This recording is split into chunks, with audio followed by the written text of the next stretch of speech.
Welcome to the Seatrade Maritime Podcast. I'm your host for this episode, Gary Howard, and today I'm speaking with Dr. William Moore, Head of Loss Prevention at the American Club, about vessel fires and in particular the role of electric vehicles in fires on board ships. Let's jump straight into it. I started by asking Bill to introduce himself. Yes, I'm Dr. William Moore. I'm Head of Loss Prevention for the American P&I Club here in wonderful New York City. And I've been here for 22 years now. I formerly used to work for the Guard P&I Club in Norway, and then for a few years, and then prior to that, after completing my doctorate in naval architecture at University of California at Berkeley, I actually I was with the American Bureau of Shipping in New York. Great, and we're here today. We're going to speak about risk, really, particularly around EVs and battery fires on ships. Let's just start. When did the issue around EVs and battery fires on board first sort of come to the attention of the American Club? Well, we'd seen periodically a case or two along the way, but in 2020, it really sort of started to grab our attention with regards to lithium-ion batteries in overall. But I'd say in 2022 is where our attention peaked a bit more with the loss of both the Felicity Ace and the Euroferry Olympia. That both, I think, were in February of 2022. And then we were approached by the American Bureau of Shipping, who we do some collaborative work with from time to time, to join an industry group that basically wanted to put out some early and initial guidance for the industry as far as what they thought about safety measures that should be taken into consideration for these vessels. Now, that was before they don't have any, or at the time they didn't have any specific rules. And of course, what's going on at IMO now, where they're looking to or by 2027, they look to have some guidance, some rule considerations, amendments to SOLAS and the like, to consider fires, electric vehicle fires on car carriers and ferries.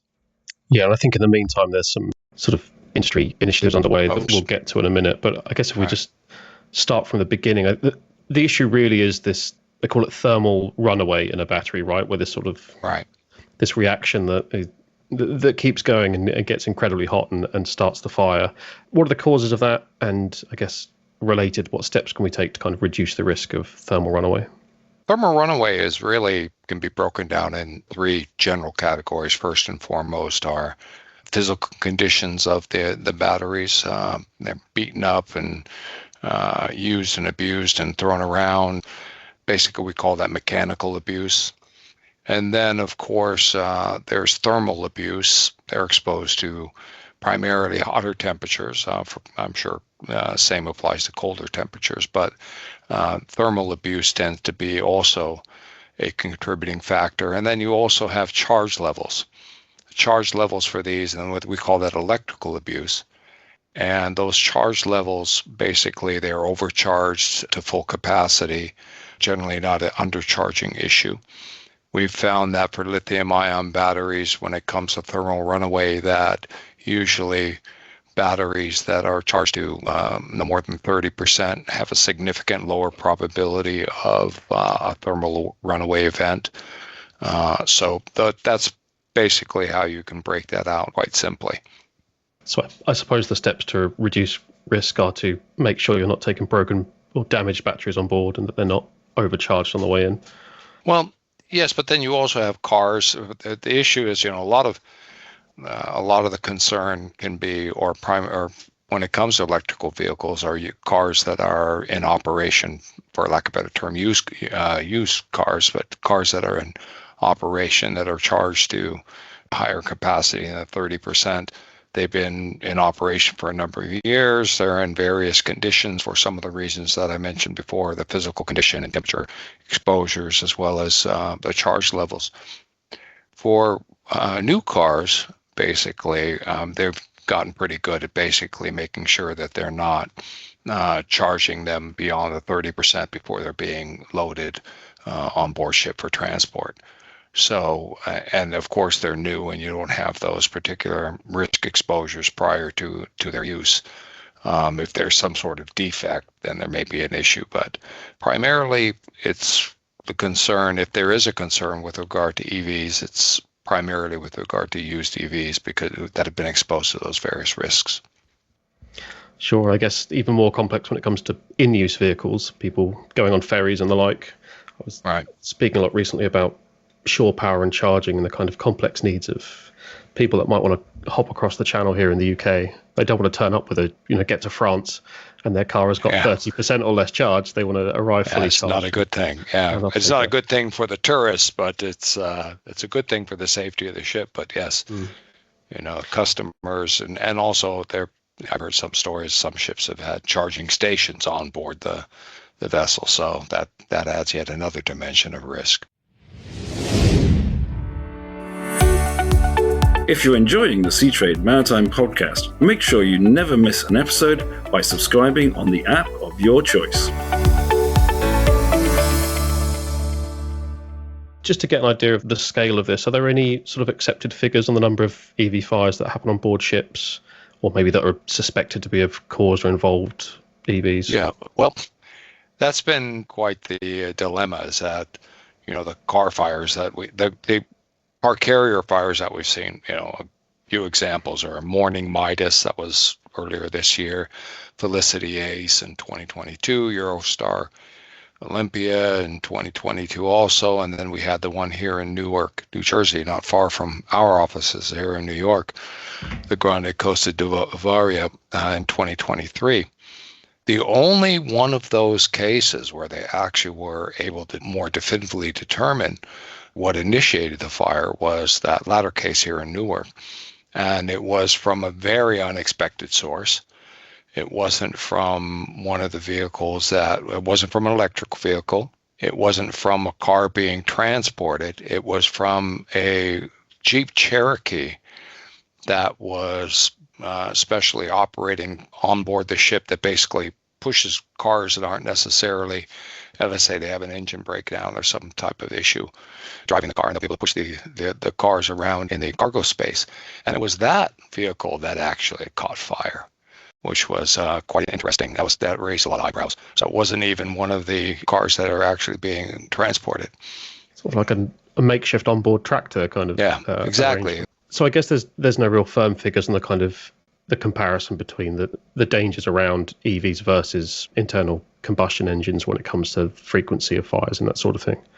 Well, the studies have shown, one particular study that's referred to quite a lot by the Swedes, they find that the internal combustion engines are about 20 times more likely to be an ignition source than the electronic vehicles.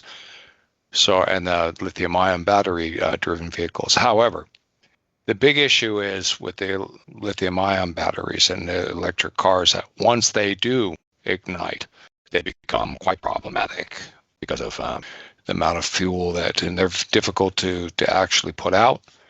They require copious amounts of water to put a fire out properly. They're not basically, foam and CO2 and those types of firefighting measures that are fairly common on board ship are not as effective. And, and copious amounts of water on a car deck, open car deck with a large free surface is not necessarily a good combination to have. And then you have a lot of these cars that are packed in together. The two primary problems is discharging that, large volume of water that would be required to fight the fire, as well as the toxicity of some of the components that are some of the chemicals that are on board, and you're trying to discharge that openly at the same time. That creates both the environmental risk hazard as well as the safety risk hazard. Yeah, and I think we've probably all read the stories or the reports about what happens when you get large volumes of water on a car carrier deck. Yes, or a passenger ship, same thing, same problem. Yeah, difficult to discharge it, resurface effects, and you got capsizing problems, stability problems. Yeah, because I think on land, submersion is one of the ways that they deal with these fires, right? But yeah, that's less easy to do at sea. Well, I guess you could just push it overboard, but they don't tend to leave the sides open, do they?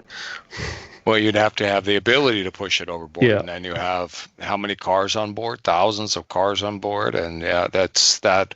And even that creates a stability problem. You start pushing cargo off the ship.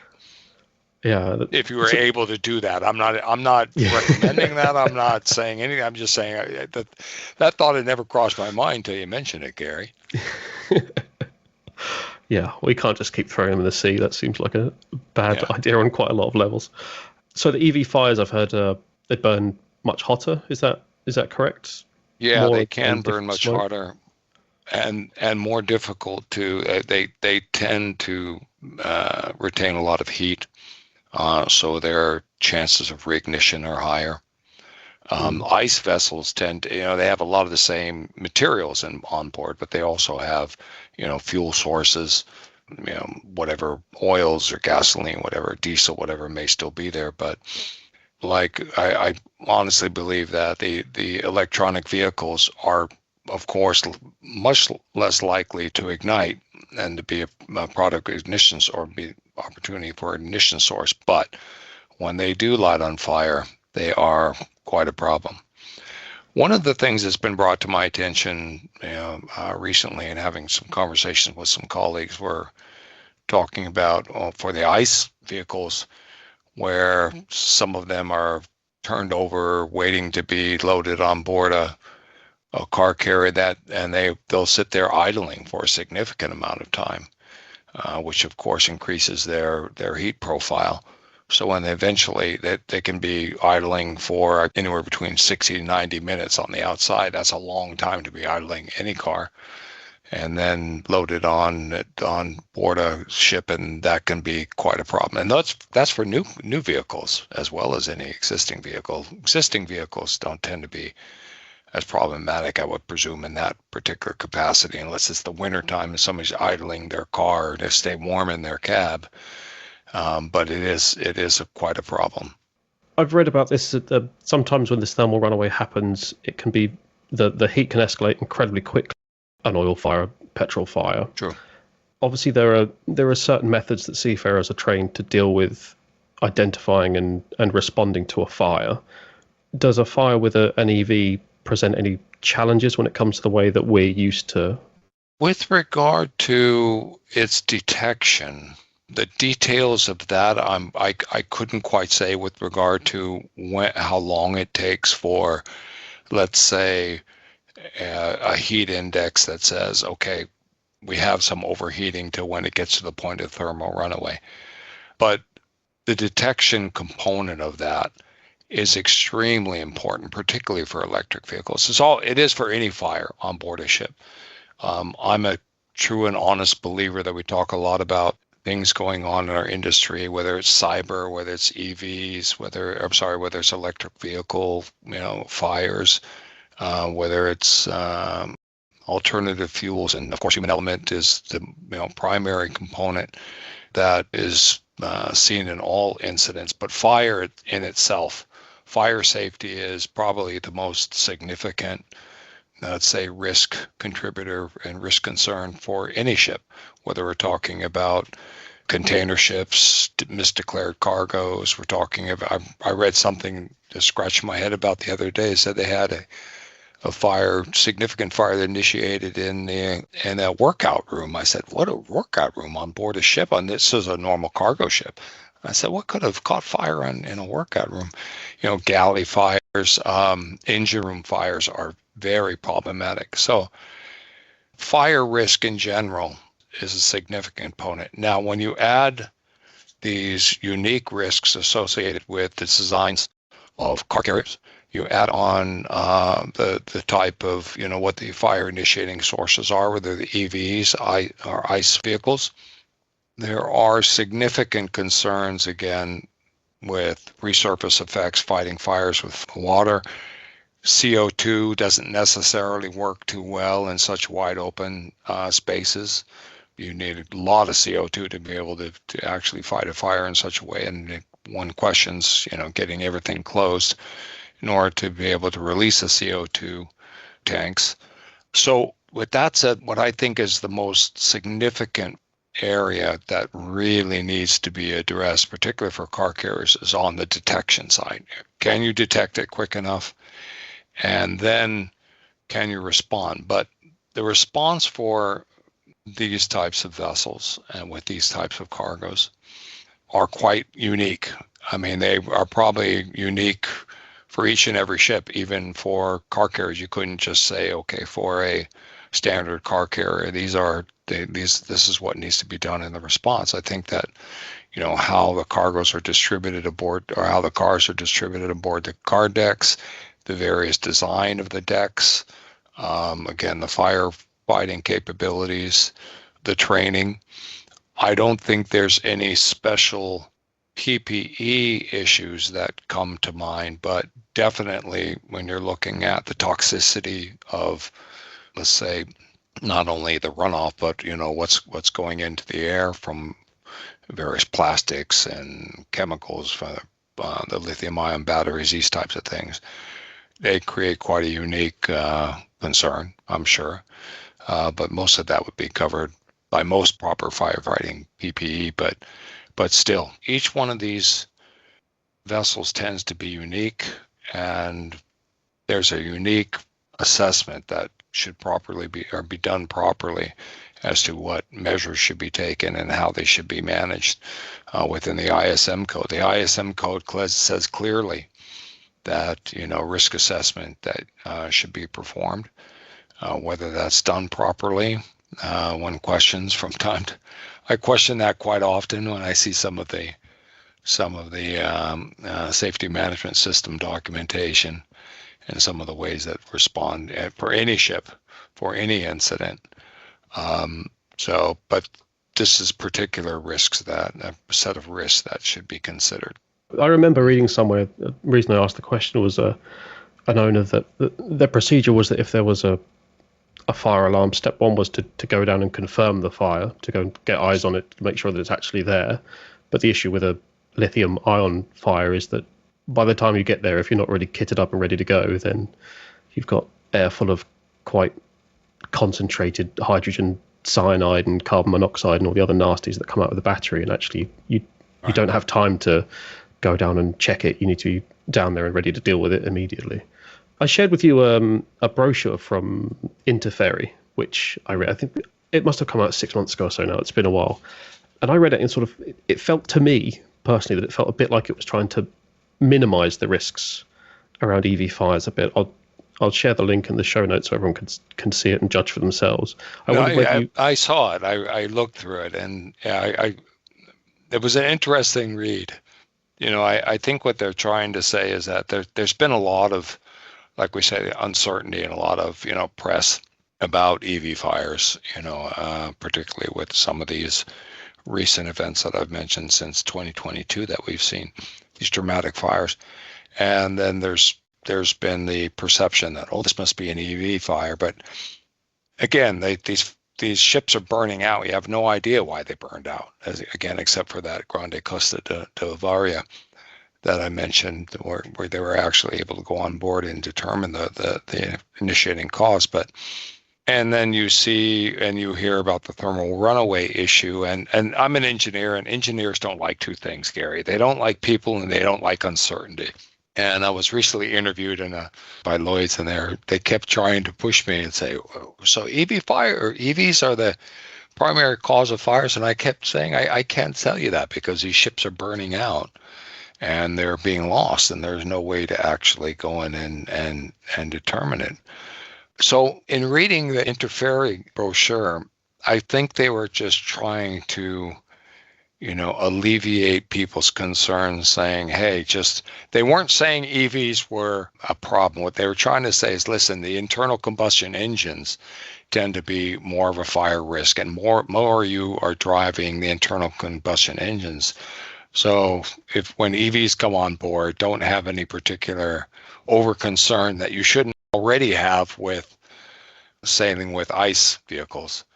But yeah, sure, a bit of a let us worry about it rather than bother yourselves too much. Yeah, exactly. Don't worry as much about it. It wasn't really don't worry about it, but don't worry as much about it. But still, I thought quite an interesting spin on it. Yeah, agreed. You mentioned detection as being an important part of this whole equation, and I've read about quite a few fire detection technologies that are out there and under development.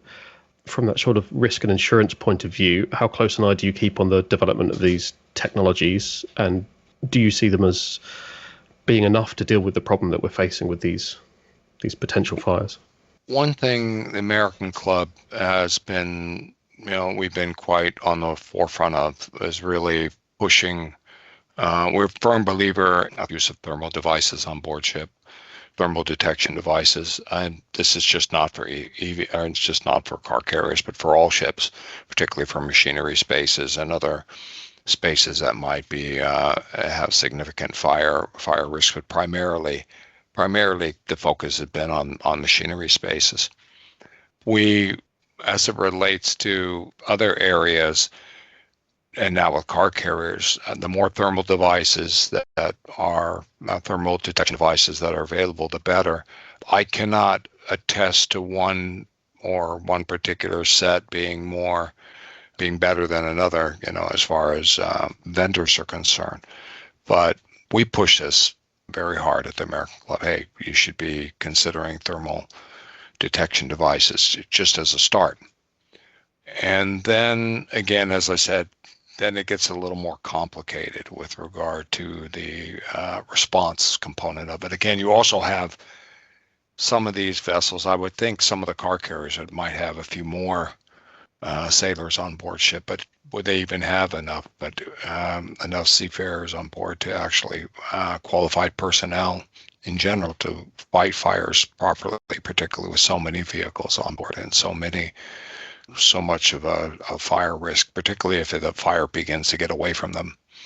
But the initial response is extremely important. How do you respond to it? And you have to take a lot of factors into consideration, as I mentioned, the arrangement of these cars on board ship. Are they electric vehicle? Are they ICE vehicle? Are they trucks and lorries? That brings yet another dimension, which may have cargo on board, cargoes on board, which may or may not necessarily be flammable. Access, if you got cars closely packed in, you got a fire in the middle of that layout of vehicles, that becomes even more difficult to access. Similar problems that we see, but not exactly the same. Similar, considerations we have for container ships with container fires. How can you manage that? And we do know those ships have smaller crews, 14, sometimes even fewer on board ship, and then you have a 5,000 TEU vessel, and how are you supposed to fight a fire that's 2 football fields, American football fields, in front of the wheelhouse, and yes, in a not particularly inviting sea state, all these things to consider. Again, the training and the response component of this, and it really needs to be a proper risk assessment for each and every vessel, because there are so many different contributing factors and characteristics that may change the risk profile dramatically. Is there any hope on the horizon in the shape of new sort of emerging battery technologies that might be less prone to thermal runaway? There are some efforts I know to look into various battery technologies. Nothing looks immediately promising as an alternative to lithium-ion batteries at this particular time, but I know that there's a lot of effort underway in looking at different energy source abilities that have far less risk profile to them. Yeah. I suppose there's often that fundamental issue that for a fuel you need a lot of energy in a smaller space as possible, and exactly. I think you touched right at the beginning that there were some regulations around this sort of thing. Is there a regulatory backdrop that people should be aware of when it comes to carrying EVs and fire control standards that on board, let's say car carriers or more broadly? Good question, Gary. I would say internationally now and even nationally, there is relatively little. It's probably safer to say there really is not any particular regulation associated with that. IMO is looking at coming up or looking towards 2027 to deliver something to the industry with regard to some guidance, start with some guidance and possible regulatory changes. There's industry guidance which is out there, and it's interesting how that industry guidance is written. And the primary sort of recurring theme in each one of them is, hey, you have to look at as I mentioned earlier, you have to look at the particular risks, particular characteristics of that particular ship, and pay particular attention to that in whatever risk control responses that you may have. But no, not particularly at this time. There is nothing which is, there is no real international regulations, but we do look forward to 2027, where hopefully that ball will start rolling a little faster and giving better guidance to the industry. And then you're talking about a lot of this goes into the design of these vessels. So these would be whatever changes would be made on the design side would be particular to new vessels, which would come online a few years after the regulations come into effect, is the way things work, as you know, at IMO. As is often the case in these things, the sort of vacuum of guidance, the industry kind of does its own thing to try and protect itself and its assets. Sure. Tell us about the Vehicle Carrier Safety Forum, why it was put together, and the guidelines that it released, I think, earlier this year.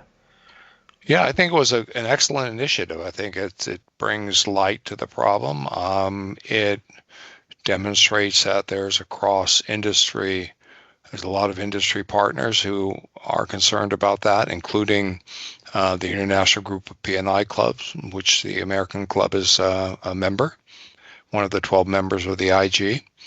But as I mentioned earlier, their focus is on, hey, be aware of these issues, be concerned about these issues. You have to take design, operation, detection, all the things that I mentioned earlier into consideration. I think they highlight that. They didn't give any particular detailed guidance because they know that and are very well aware of the fact that these vessels are quite unique in their design and their operation, so I think they were careful about that, and I think that was a reasonable thing to do, but still to really highlight, hey guys, you need to really look at these risks in detail and consider what you need to do due to all the unique characteristics of your operation. From an insurer standpoint, have you spoken about how some of these ships that have caught fire have ended up just being completely burnt out, total losses? How does that affect the risk situation in shipping and P&I? Is there a noticeable impact from, whether caused by EVs or not, fires that involve EVs and lead to these total losses on board? I'll take a step back from to answer this question to start, and then I'll answer specifically. We get asked quite often, or I get asked quite often, cybersecurity, does it have an impact, change the risk for P&I? Do you cover those things? Or alternative fuels, okay, with these new alternative fuels, do you cover them? Cover ship owners' liabilities associated with these. Same for electric vehicles as for any ICE vehicle. The point is that there's a series of risks that P&I covers primarily. One of the beauties about P&I is that we try to be all-encompassing. That's not covered by other insurances like hull and machinery and the like. We try to, take on all these other risks which are out there. Nuclear is another matter. I won't go into that, but that's a completely different ballgame. I get asked that question a lot too. But the point that I try to make to everyone is I tell them, listen, we're here in support of our ship owner members, like all of the other national group clubs are here in support of their ship owner members. If it's an electrical vehicle caused fire, or if it's an ICE vehicle caused fire, that's irrelevant. Whatever damage it does, that may have a P&I element to it. Usually, let's say one of these large car carriers goes down at sea. Of course, and it's fully loaded with brand new cars. That was one of the things that had come up about the Felicity Ace a few years back. There's a lot of brand new spanking cars on there. Bentleys and Rolls Royces and others were the ones that were pointed out, more expensive end. The P&I clubs, of course, we cover the ship owner's liabilities in a cargo incident, say loss of cargo, and it somehow had some responsibility, some association with the ship owner carrying the cargo. Of course, we carry it. It's something we do for all cargoes. If it was initiated by a electric vehicle fire or somebody smoking a cigarette or something, that doesn't matter to us. I mean, it's basically, was it something that, or an ICE vehicle?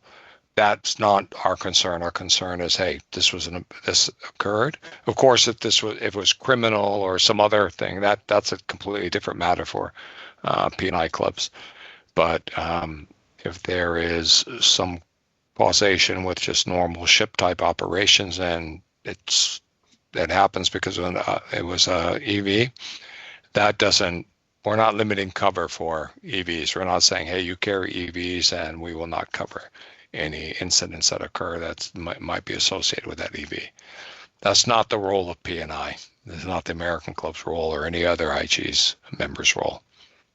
Okay, just to summarize and to finish off, if you have the ear of our listeners, what would your advice be to those ship owners and operators listening that are concerned about the carriage of EVs and looking to take steps to protect their assets and their crews from this risk?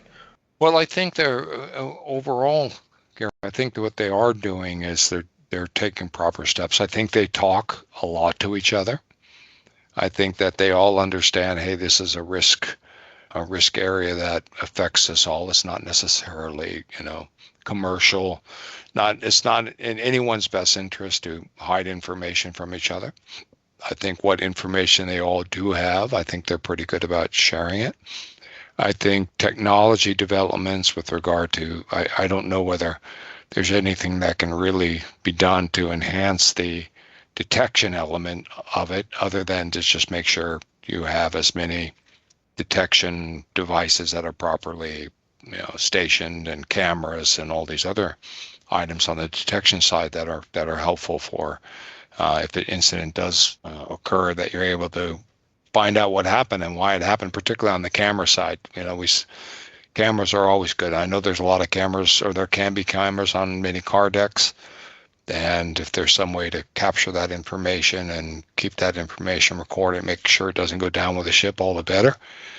But I think that everybody's talking to each other. I also want to point out, despite these high-profile cases that we've seen, and they catch a lot of press, what I like to call CNN time, that's one of the problems with our industry. We get a lot of bad news, when a tanker runs aground or an EV car carrier catches on fire. Our CNN time is never positive. It's always like, oh, look at what the shipping industry is doing. And a lot of people, or at least the common viewers who are unassociated with our industry, tend to look at it as a negative, other than the commercials that they see for, the brand new passenger ships and all the bells and whistles and things they can do when they go on board.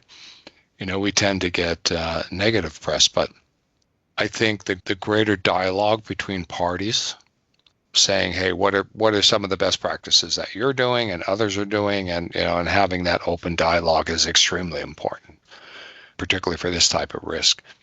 Again, I cannot understate just the necessity, and I'm sorry I'm being a little bit repetitive on this, the risk profiling, and saying, okay, let's look at our risks, and let's look at how we operate, and let's look and say what particular risks and on a very down to the deck plate level, individual ship level, and say, are there particular risks we should be concerning ourselves with? And how can we manage those risks, preventative, mitigating actions to help reduce the fire risks? One of the things I heard mentioned that, there's a lot less concern about fire risk between vertical decks versus firewalls for vertical bulkheads, and fire safety for those. It's one thing that can be addressed a little in more detail. But then again, they're talking about that's quite an effort too, and that'll be something that should hopefully come out of what we see in 2027. But that's really what it is. People talking to each other and people really looking at these vessels, with some very qualified set of eyes, both internally, people who are, been doing this for a long time, as well as external third parties that might be able to give it new sets of eyes and say, hey, have you considered these risks and those? Training, fire safety training is imperative, just repetitive. As much fire drills that can be done, full-blown fire drills, full gear, full PPE, maintaining all that PPE, making sure that PPE is available, air tanks are filled, SCBA tanks are filled and properly up to date and certified and the like. Just as basic, simple things like that too.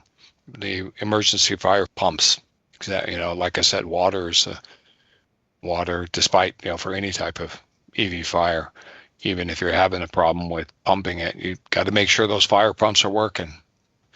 It's not just a fire extinguisher that you just pull off the wall and go put the fire out. It's not like that for these types of fires. So the fire drilling is extremely important, and the quick response in that fire drilling. Great. I think that just leads me to say thanks, Bill, for your time, and thank you all for listening to the Seatrade Maritime Podcast. Thanks, Gary. Thank you for listening to the Seatrade Maritime Podcast, and we look forward to joining you on our next episode.